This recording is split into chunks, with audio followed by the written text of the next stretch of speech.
De la chaîne du bassin du Congo nous rassure. Sans plus attendre, voici la vitrine de ce journal. Coronavirus, le Congo renforce son dispositif sécuritaire sur les points d'entrée. Le centre de santé intégré des plateaux de 15 ans, réhabilité et équipé en matériel, renforçant ainsi sa capacité opérationnelle. Et puis nous reviendrons sur la célébration des 30 ans de l'Académie militaire Mariengwabi avec les évocations. Voilà tout pour les titres. Voilà, vous venez de suivre dans les titres. Le Congo est en alerte maximale pour éviter l'épidémie de coronavirus qui sévit actuellement en Chine et qui a atteint plus de 15 pays. Le gouvernement de la République, avec l'appui de l'Organisation mondiale de la santé, a mis en place un dispositif sanitaire dans les points d'entrée pour prévenir l'introduction du coronavirus sur le territoire congolais. Evra Ntigatsumba.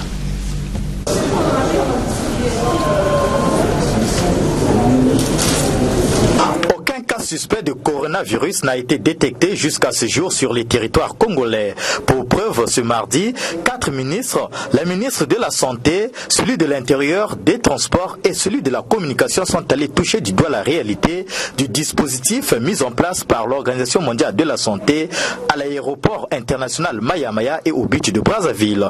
Un dispositif sanitaire qui rassure d'autant plus qu'il permettra de détecter les passagers qui proviennent des pays où le coronavirus règne déjà. Ce dans le but d'éviter la propagation de cette épidémie. Des mesures préventives qui sont à pied d'œuvre sur tous les points d'entrée et de sortie du pays, a affirmé la ministre de la Santé après constat à l'aéroport international Maya et au beach de Brazzaville. Nous sommes ici dans des mesures de prévention pour éviter l'importation de cette épidémie sur le territoire national et en Afrique. Ces mesures sont des mesures qui ont été prises par tous les pays africains et à travers le monde. Nous avons, depuis le premier jour, mis en place une cellule de crise au ministère de la Santé et de la Population, de la Promotion de la Femme et de l'Intégration de la Femme au Développement. Cette cellule de crise a été ensuite élargie à tous les ministères concernés, avec nos partenaires de toujours, bien sûr, avec l'Organisation mondiale de la santé, qui a d'ailleurs dépêché un consultant spécifiquement pour nous appuyer dans ce domaine. J'insiste, ni à Pointe-Noire ni à Brazzaville, nous n'avons pas de cas suspects. A noter aussi qu'un centre d'accueil pour la mise en quarantaine de 14 jours des sujets suspects a été aménagé. Il s'agit du bâtiment de l'ex-hôtel La Concorde de Kintélé. L'Organisation mondiale de la santé entend accompagner le Congo dans la prise en charge sanitaire afin de lutter contre cette maladie qui a déjà décimé plus de 350 personnes en Chine. Et Lucien Monga, il est le représentant de l'Organisation mondiale de la santé au Congo, évoque ici les raisons qui justifient ces mesures d'accompagnement. L'OMS, comme vous le savez, est une agence technique qui a un rôle particulier en situation d'urgence de santé publique. Vous avez dû le suivre dans les médias. Le directeur général lui-même a pris la question personnellement et à bras le corps depuis le premier jour et s'est assuré que l'ensemble de l'organisation est auprès des États membres, dont le Congo, en particulier ceux dans lesquels les systèmes de santé sont fragiles, pour faire en sorte que l'assistance technique, l'expertise est disponible pour que l'ensemble de la question soit vue de façon extrêmement technique et que les mesures mises en place correspondent aux normes qui sont recommandées par l'OMS. Donc, qu'est-ce que l'OMS apporte? D'abord, cette expertise technique. Vous pouvez voir avec moi ici l'équipe qui a été déployée. Un consultant international, Dr Wango, est venu pour nous être avec nous pendant le temps qui sera nécessaire. Notre bureau régional qui est à Brazzaville est également là. Dr Sotiana est là. Et puis, nous, sans oublier le bureau pays, Dr Mankele, qui s'occupe des questions d'urgence. Cette situation aujourd'hui, pour moi, est une simulation de ce qui doit être fait chaque fois qu'il y a une épidémie. Nous avons rapidement vu une mobilisation de la coordination multiministérielle et nous avons également vu au niveau technique l'ensemble des départements techniques s'impliquent. Des personnes particulières ont été désignées pour travailler sur cette question le temps qu'il faudra et nous serons avec tout le monde jusqu'à ce que nous puissions passer ce cap. Pendant ce temps, le centre de santé intégré des plateaux de 15 ans vient d'être réhabilité et équipé par l'organisation non gouvernementale canadienne Terre sans frontières au travers du Haut Commissariat des Nations Unies pour les réfugiés. Ce centre de santé intégré réhabilité, avec la remise du matériel, renforcera sa capacité opérationnelle et fonctionnera comme un hôpital de base. N'est-ce pas, Giscard Manko? C'est un geste de Terre sans frontières, une ONG canadienne qui vient de réhabiliter et d'équiper le CSI de Plateau de 15 ans en partenariat avec le HCR. D'ailleurs, à la cérémonie qui avait aussi son côté remise d'équipements sanitaires, c'est le représentant du HCR au Congo qui a fait le geste. Au nom du Haut Commissariat des Nations Unies pour les réfugiés, en partenariat avec Terre sans frontières, je voudrais humblement et modestement vous remettre ce kit pour renforcer la capacité opérationnelle du CSI du plateau de 15 ans. Ce sont des équipements sanitaires qui viennent renforcer les capacités opérationnelles de ce centre de santé intégré. Par cet équipement, c'est un autre gabarit presque d'un hôpital de référence qui se dessine là, à la satisfaction de ceux qui y travaillent. Désormais, avec le geste de Terre sans frontières, c'est un équipement de laboratoire, 12 lits et matelas, 2 tables d'accouchement, de matériel de consultation médicale, un groupe électrogène dont l'ONG s'est engagée à fournir en carburant, un incinérateur pour des déchets sanitaires, bref, du matériel qui fait dire au chef de centre que sa structure n'a plus rien à envier avec un hôpital de référence en matière d'équipement de laboratoire. L'action de Terre sans frontières, qui travaille souvent avec des réfugiés, permettra désormais à ces réfugiés de venir aussi se faire consulter au CSI des plateaux de 15 ans, ce qui réjouit le représentant du HCR au Congo. Merci encore une fois à toute l'équipe de Terre sans frontières. Merci encore une fois au gouvernement de la République du Congo qui, en collaboration avec Terre sans frontières, va continuer à inclure les réfugiés dans le système national. Il en va de même aussi même pour l'éducation. Il en va de même aussi pour d'autres activités. Donc, nous avons tous compris qu'il est temps d'inclure les réfugiés dans le système national. L'ONG canadienne a aussi réhabilité le CSI et à l'occasion, la ministre de la Santé a réouvert les portes ici quand elle a coupé le ruban symbolique.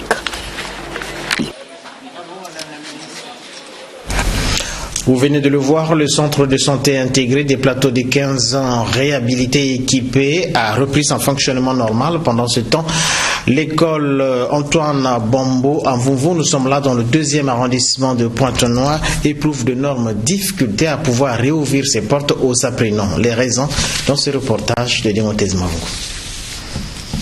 Inauguré le 18 janvier 2020 par les ministres de l'enseignement primaire, secondaire et de l'alphabétisation et des hydrocarbures, le groupe scolaire rénové Antoine Bantou de Mvoumvou connaît un retard de cours. Le 1er février 2020, nous avons effectué le déplacement de ce temple d'éducation pour comprendre les raisons de ce retard. Plusieurs canaux d'information nous ont été fermés pour recueillir une version officielle laissant toujours la soif à notre curiosité. Seuls les ouvriers des lieux nous ont fait savoir que les cours débuteront la première quinzaine du mois de février. Le retard observé est occasionné par les derniers travaux de finition, de retouche des jardins et allées longeant les aires de circulation. Jusqu'au 1er février 2020, les élèves devant fréquenter cet établissement prennent toujours leurs cours au collège Antoine Bantou. Une situation préoccupante pour les parents d'élèves et les citoyens lambda de la ville de Pointe-Noire qui croyaient que l'inauguration s'enchaînait au début effectif des cours. Un mal qu'ils doivent prendre avec beaucoup de patience, sachant que les ouvriers rencontrés mettront des bouchées doubles avant la date butoir d'un début effectif des cours. Ceci pour rassurer les partenaires sociaux du système éducatif du département de Pointe-Noire. Des salles de classe vides, disposées de recevoir les nouveaux occupants de l'ancienne école des garçons, dite Charlemagne de Mvoumvou en 1940.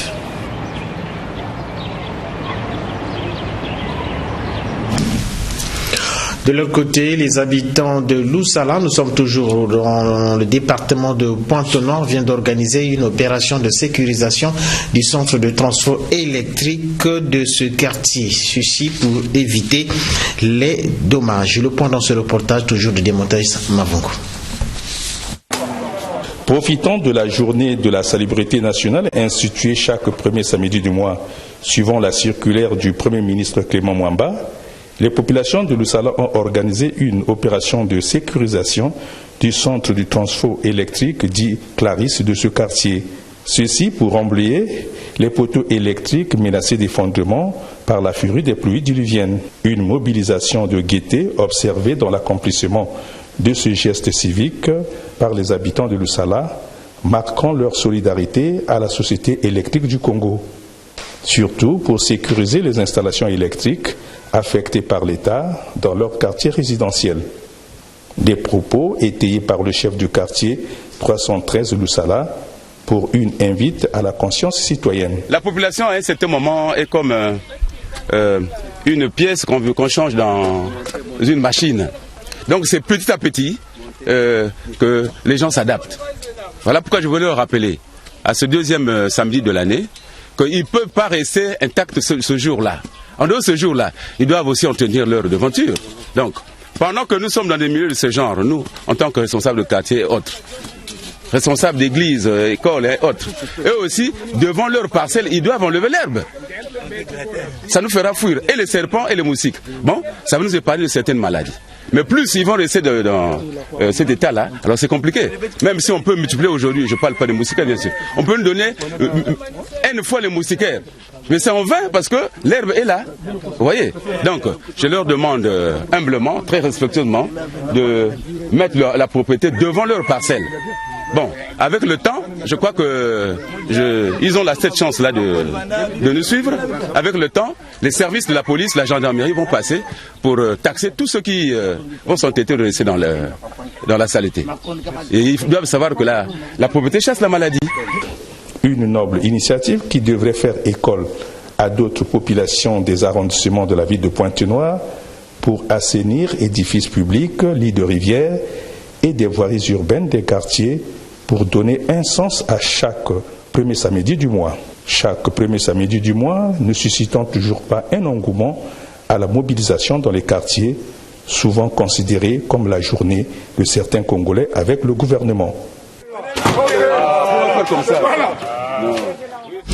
Un reportage de Jean-Pierre Février et non des Montez Mavongo. Restons toujours dans le département de Pointe-Noire pour dire que l'avenue Jean-Félix Tikaya manque d'éclairage public à l'instar d'autres avenues de ce département de Pointe-Noire. À cela s'ajoute l'arrêt des travaux de bitumenage de cette avenue. Parmi les ronds-points érigés dans les périphéries de Pointe-Noire se dresse sur la route nationale numéro 1 à Mongokamba le rond-point Chister ayant donné l'adressage à une avenue portant le nom de Jean-Pierre Chister Tikaya. Homme politique de renom, père fondateur du parti RDPS, professeur d'histoire honoraire des universités, un rond-point et une avenue à deux faces affectées à ce digne serviteur de l'État décédé en juillet 2008. Rond-point Chister où transitent véhicules en partance et de retour de Brazzaville, d'Olizy-Pointe-Noire, Pointe-Noire d'Olizy-Brazzaville, accueilli par l'ambiance bruyante des marchés de fortune, faisant écran à sa visibilité. Une avenue Jean-Pierre Chister Tikaya, allant de Chister, Movis Bitemo, Loussala, à son intersection avec l'avenue de la Liberté, prolongeant au rond-point Fontietier. Deux symboles urbains au cœur de Mongokamba, qui devait connaître l'aménagement de son espace public, à l'instar des ronds-points Raphaël Antonetti de la Paix, place de la République et Luanzili, surplombé de la stèle de Jean-Félix Tikaya. À l'entrée de la ville, ce rond-point devrait bénéficier d'un système d'éclairage moderne avec la construction d'un buste à l'honneur de Jean-Pierre Chister Tikaya. L'avenue portant l'adressage de son nom, une suite des travaux arrêtés de son bitume, un hommage posthume que méritent les héros du peuple et les fils natifs des départements. 30e anniversaire de l'Académie militaire Marien Ngouabi. Les festivités se poursuivent à Brazzaville après le don de sang. Place aux évocations et autres expositions. Comment se construit l'éthique de l'officier et comment se cultive-t-elle? Autant de thèmes développés à l'amphithéâtre de cette académie sous-régionale que nous résume Morel Mabélé dans ce reportage.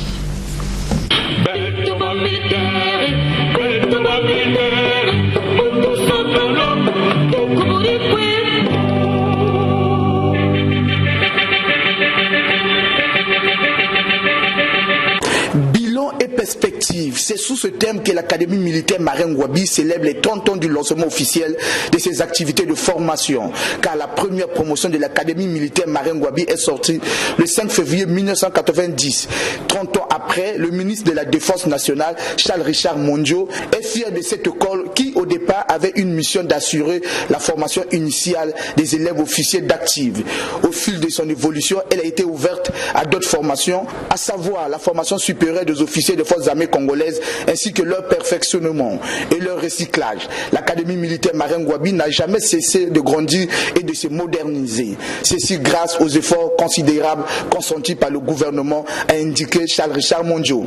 Ce 30e anniversaire me donne l'occasion de saluer l'œuvre accomplie et d'exprimer ma sincère reconnaissance aux encadreurs et personnels civils et militaires de toutes les générations qui ont cru et accompagné ce projet à devenir ce qu'il est aujourd'hui avec compétence et dévouement. Ils ont accompli la mission d'encadrement avec la force de leur engagement patriotique, avec honneur et fidélité. C'est aussi l'occasion d'exhorter nos élèves officiers de toujours s'inspirer de l'expérience de leurs illustres anciens et en cultivant le sens de l'honneur, du courage, de la fidélité et du don de soi, valeurs indispensables à l'exercice du métier des armes, magnifiant ainsi la prestigieuse devise de l'école. Instruit pour la gloire. La diversité des nationalités qui regorge cette école, qui forme les élites de notre armée et celle de la sous-région, jette les bases de la mutualisation des efforts des pays africains en matière de défense et milite en faveur de l'intégration de nos outils de défense et de sécurité dans un environnement géopolitique en pleine mutation. Un bouleversement marqué par l'émergence de nouveaux défis comme le terrorisme, les trafics illicites, la prolifération des armes, la piraterie maritime et la criminalité transfrontalière. La formation des élèves officiers d'actifs de 1989 à nos jours, quelques leçons apprises. La formation des officiers aujourd'hui, comment se construit l'éthique de l'officier et comment se cultive-t-elle. Voici entre autres thèmes développés au cours de cette journée de vocation, développés respectivement par le général de brigade de 2e section Emmanuel Eta Onkar, ancien ministre, et le général de brigade de 2e section Joseph Nyombela Mamboula. La direction générale des arts et des lettres, qui n'est pas restée en marge de cette cérémonie, a exposé les livres d'une cinquantaine des écrivains militaires congolais. Restons toujours dans ce cadre de la célébration du 30e anniversaire de l'Académie militaire Marien Ngouabi pour dire que Mireille Elion Epa, elle est directrice générale des arts et des lettres, a saisi cette opportunité pour organiser une bourse des ouvrages et ici il nous parle des militaires qui s'intéressent à la culture livresque. Ce matin, on a pu sélectionner près de 52 écrivains, sans penser à ceux qui sont dans les pays étrangers. Déjà, à la place de Brazzaville, on a pu trouver 52 écrivains militaires. C'est pour dire que les écrivains, les militaires écrivent. Les militaires aussi sont des peintres. Vous avez vu les différents tableaux qui sont exposés. L'armée a une fanfare, l'armée a un orchestre, l'armée a des troupes théâtrales. Donc, on est militaire, certes, mais on est humain. Et la vocation n'est pas que réservée aux civils. L'inspiration pour écrire, pour composer une chanson, pour écrire un livre est donnée à tout le monde, civil comme militaire.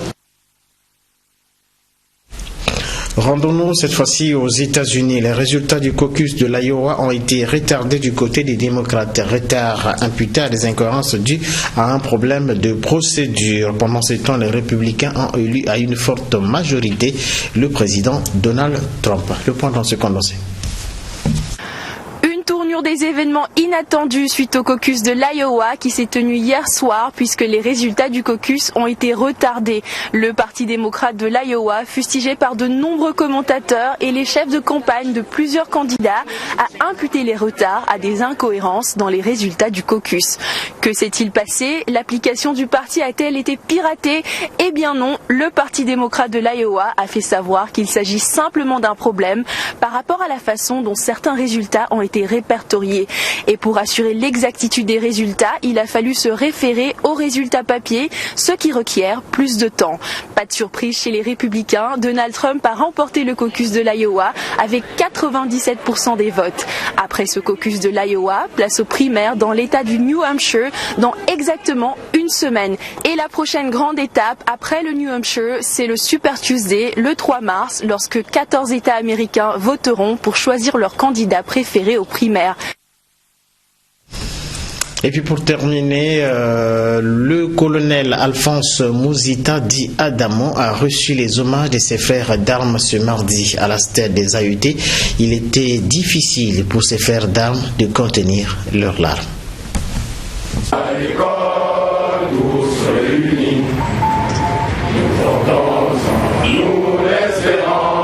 L'hymne des AUT retentit à nouveau à la stèle des AUT. Les frères d'armes se retrouvent pour rendre un dernier hommage à leur collègue Alphonse Mouzita, dit Adamo, décédé le 30 janvier dernier des suites d'un accident vasculaire cérébral, crise faite à l'occasion de la cérémonie d'hommage au colonel Albert Caillard. C'est un double malheur pour ces AET.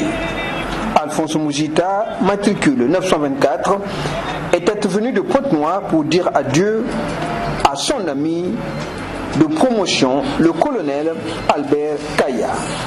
Les frères d'armes de la promotion, sergent Charles Kibongou et bien d'autres n'ont pas pu contenir les larmes, car ils assistent à la décroissance des effectifs de cette promotion. L'AET Adamo vient d'élargir la liste des défunts de la promotion Charles Kibongou à 29 disparus. Tour à tour, les frères d'armes se sont prosternés sous le cercueil contenant le corps sans vie du colonel Adamo.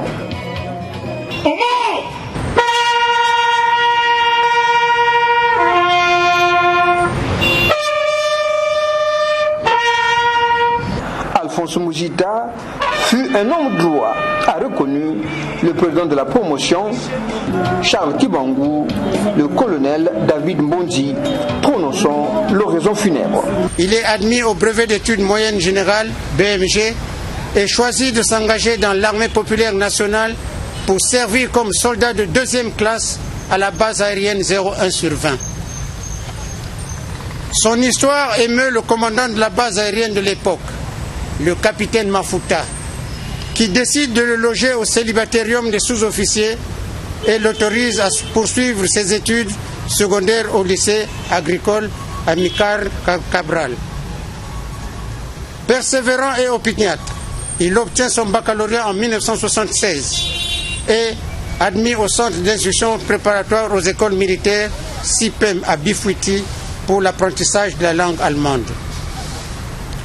Son passage à l'école aura été marqué par son tempérament d'homme très discret, juste et droit, élégant, toujours bien coiffé, et comme sport favori, l'athlétisme. Il restera en mémoire sa rivalité légendaire avec l'AET Ganto Joseph, matricule 964, avec lequel il nouera une grande amitié par la suite et formeront un binôme inséparable. Venu de Pointe-Noire pour compatir à la douleur des frères d'armes, il repart sur sa terre natale dans ses cercueils en laissant derrière lui 9 orphelins et 2 veuves. Après ce recueillement, à la stèle de Zaïté, la dépouille mortelle d'Alphonse Mouzita, dit Adamo, a pris la direction de l'aéroport Maya-Maya pour être transporté à Pointe-Noire. Il sera inhumé le 8 février prochain au cimetière de Vindoulou.